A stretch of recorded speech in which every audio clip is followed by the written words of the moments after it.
Emma और Jack की पहली मुलाकात कॉलेज के प्रथम वर्ष के दौरान मिडवेस्ट के एक छोटे विश्वविद्यालय में हुई थी।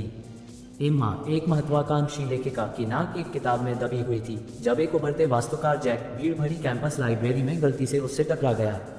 बहुत माफ़ी मांगते हुए उसने अपने अनाड़ीपन की भरपाई के लिए उसे कॉफ़ी खरीदने की पेशकश की। उसने स्वीकार कर लिया और दयालुता के उस सरल कार्य ने उनकी एक साथ यात्रा की शुरुआत को चिन्हित किया। अगले कुछ वर्षों में एम्मा और जैक अविभाज्य हो गए। उन्होंने शहर की खोज में, अपने सपनों को साझा करने और कॉलेज जीवन के उतार चढ़ाव के दौरान एक दूसरे का समर्थन करने में अनगिनत घंटे बिताए।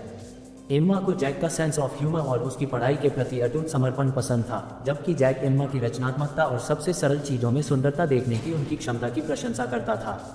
स्नातक स्तर की पढ़ाई के बाद वे अपना करियर बनाने के लिए न्यूयॉर्क शहर चले गए।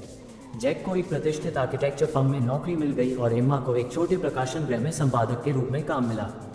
जीवन व्यस्त था, लेकिन वे हमेशा एक दूसरे के लिए समय निकालते थे, चाहे वह एक साथ रात का खाना बनाना हो या सेंट्रल पार्क में लंबी सैर करना हो। एक ठंडी शरद ऋतु की शाम जैक एम्मा को पार्क में उनके पसंदीदा स्थान पर ले गया, एक शांत तालाब के किनारे एक एकांत बेंच। जैसे ही सूरज डूबने लगा, पानी पर गर्म चमक बिखेरते हुए जैक एक घुटने के बल बैठ गया और एक छोटा मखमली बक्सा निकाला। मुस्कुराते हुए उसने उसे खोला और एक नाजुक सगाई की अंगूठी दिखाई दी। एम्मा, उसने शुरू किया, उसकी आवाज़ भावनाओं से कांप रही थी। तुम मेरी सबसे अच्छी दोस्त, मेरी विश्वासपात्र और मेरा सबसे बड़ा प्यार रही हो। मैं तुम्हारे बिना अपने जीवन की कल्पना नहीं कर सकता। क्या तुम मुझसे शादी करोगी?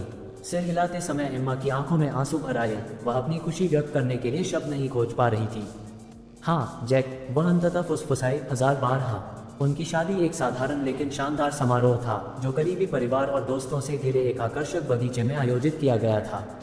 एम्मा ने एक विंटेज लेस ड्रेस पहनी थी और जैक एक सिलवाया सूट में शानदार लग रहा था।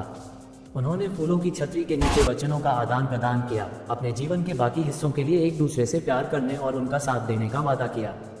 जैसे जैसे साल बीतते गए, एम्मा और जैक ने एक साथ एक खूबसूरत जिंदगी जी।